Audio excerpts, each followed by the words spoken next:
എന്താ വിശേഷം? അപ്പ അറിഞ്ഞില്ലേ? എന്താ ഉണ്ടായേ? എന്തിനാ ആളുകൾ പടക്കം പൊട്ടിച്ചേ?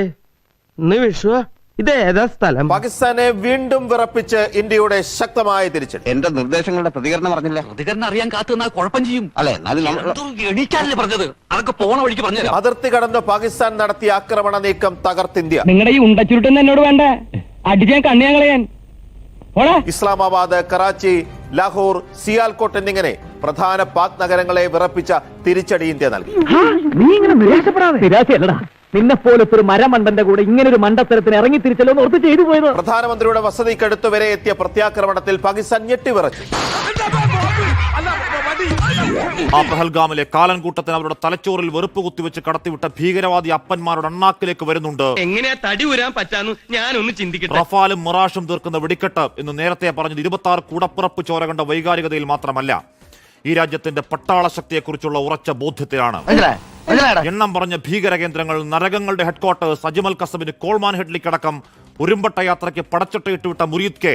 ഇവിടുത്തെ ഒരൊറ്റ രോമം പറിക്കാൻ അയാളെ കൊണ്ട് പറ്റുമോ? കണ്ടിട്ട് അയാൾ മൂടോടെ പറിക്കുന്ന ലക്ഷണം. ഇന്ത്യ വിരുദ്ധ ഞരമ്പിൽ കുത്തിവെക്കുന്ന ഭീകരവാദ ലാബോറട്ടറി, മസൂദ് അസർ 18 ഏക്കറിൽ കെട്ടിപ്പൊക്കിയ അവന്റെ ഭീകരവാദ സാമ്രാജ്യം ഭവൽപൂരടക്കം, റഫാലിൽ കൊരുത്ത സ്കാൽപ് മിസൈലുകൾ, ഹമ്മർ ബോംബുകൾ, തീമഴ തീർത്തത് വെറുപ്പിന്റെ കോട്ടകൾക്ക് മുകളിലാണെന്നതിന് നക്ഷത്രം പോലെയാണ് തെളിവ് സാക്ഷ്യം. ഇപ്പോൾ എന്തായി? തലപിടിച്ച് മലച്ചു കിടന്നതിൽ പ്രധാനി അബ്ദുൾ റൌഫ് അസർ, വെറുപ്പ് നിറച്ചൊരു തലച്ചോറുകാരൻ, ഭീകരവാദ ബ്രീഡിംഗ് ഫാക്ടറികളുടെ മേലാളൻ. ഞാൻ എങ്ങനെയെങ്കിലും ഒന്ന് ജീവിച്ചോ. അങ്ങനെ നിങ്ങൾ ജീവിക്കാൻ ഞങ്ങൾ സമ്മതിക്കൂല. സമ്മതിക്കോ? ഇല്ല. അസംഖ്യം കുരുതികൾക്ക് ചുക്കാൻ പിടിച്ചവന് തുറക്കപ്പെട്ടത് തർക്കം വേണ്ട സ്വർഗമല്ലത് നരകവാതിലാണ്. എന്ത് ചെയ്യുന്നതിന് മുമ്പും ഒന്ന് ആലോചിക്കണം. വെറുതെ എടുത്തു ചാടരുത്.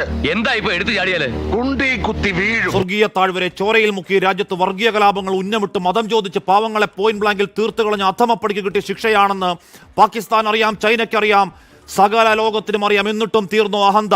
നാശത്തിലേക്കാ നിങ്ങൾ പോകുന്നത്. അത് ഞങ്ങൾ അങ്ങ് സഹിച്ചു. വീണ്ടും ഒരു 16 നിരപരാധികളെ ഷെല്ലിട്ട് കൊന്ന തെമ്മാടി രാഷ്ട്രത്തിന് ഡ്രോണുകൾ, മിസൈലുകൾ.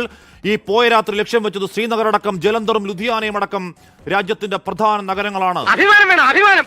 ഇത് അറിഞ്ഞപ്പോ തുടങ്ങിയ കൈത്തരപ്പാണ്. വിനാശകാലയെ മുടിഞ്ഞ ബുദ്ധി കേതുവിട്ട കോപ്പരാണ്ടികൾ. രാജ്യത്തിന്റെ ആകാശം കടക്കും മുന്നേ അന്തരീക്ഷത്തിൽ ആവിയത് ധൂളി പടലം. ഇന്ത്യയുടെ കയ്യിലുള്ള ഡിഫൻസ് സംവിധാനം റഷ്യൻ നിർമ്മിത S-400 ആണ്, അല്ലാതെ ചൈനീസ് ഡ്യൂപ്ലിക്കേറ്റ് കളിപ്പാട്ടങ്ങളല്ല. ഓപ്പറേഷൻ സിന്ധു ഫേസ് 2 റാവൽപിണ്ടിയിൽ, കറാച്ചിയിലടക്കം പാകിസ്ഥാന്റെ മസ്തകത്തിലാണ് ഡ്രോണുകൾ തീർത്ത തീമഴ. അതൊക്കെ ആലോചിക്കുമ്പോഴാ എന്റെ നെഞ്ചിനകത്തൊരു പുക. ലാഹോറിൽ പൊളിഞ്ഞത് അക്രമി രാഷ്ട്രത്തിന്റെ എയർ ഡിഫൻസ് സംവിധാനം.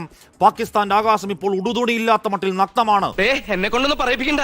ഇത്രയൊക്കെ വരുത്തി വെച്ചിട്ട് എന്റെ നാവിൽ നല്ല തെറി പോലും വരുന്നില്ലല്ലോ ഈശ്വര. ഭ്രാന്ത് പിടിച്ചൊരു രാജ്യത്തിന്റെ വെറിപൂണ്ട പേക്കുത്തിൽ അവിടുത്തെ ഒരു സാധാരണക്കാരന്റെ ചോര ചിന്തിയിട്ടില്ല ഞങ്ങൾ ഗാന്ധിയുടെ പിന്മുറ. പറഞ്ഞത് കേട്ടോടാ, അന്തസ് വേണോടാ, അന്തസ്. ഇനിയും പാഠം പഠിക്കുന്നില്ലെങ്കിൽ നാറാണക്കല്ല് പിടിച്ച് രാജ്യത്തിന്റെ ഒടുക്കത്തെ കഴുക്കോൽ ഒരു ഡൽഹിക്ക് കുറുകെ നിൽക്കാനാണ് ദുഷ്ടബുദ്ധിയെങ്കിൽ പെരിച്ചാഴി കണക്കേതോ ബങ്കറിൽ തലപൂണ്ടിരിക്കുന്ന അസീം മുനീറെ, നിനക്ക് പറ്റിയ പണി എന്താണെന്ന് ഞാൻ പറയാം.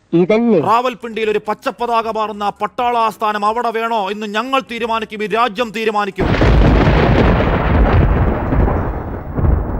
6 അടി മണ്ണിൽ അടങ്ങുണ്ടെങ്കിൽ അടങ്ങിക്കോ, നിർത്തിക്കോ നിന്റെ തെമ്മാടിപ്പണി. ഇതേതാണ്ട് എലിക്കണിയിൽ സൂനവെട്ടതുപോലെ. ആദ്യം വ്യക്തി നന്നാവണം, എങ്കിലേ കുടുംബം നന്നാവൂ. കുടുംബം നന്നായ സമൂഹം നന്നാവൂ. സമൂഹം നന്നായ രാജ്യം നന്നായി. രാജ്യം നന്നായ ലോകം നന്നാവും. ഒരു 6 ഇഞ്ച് നീങ്ങി ഒരു ചുവന്ന സ്വിച്ച് കാണുന്നുണ്ടോ? കാണുന്നുണ്ട്. ഈ സ്വിച്ചിന്റെ കാര്യമാണ്.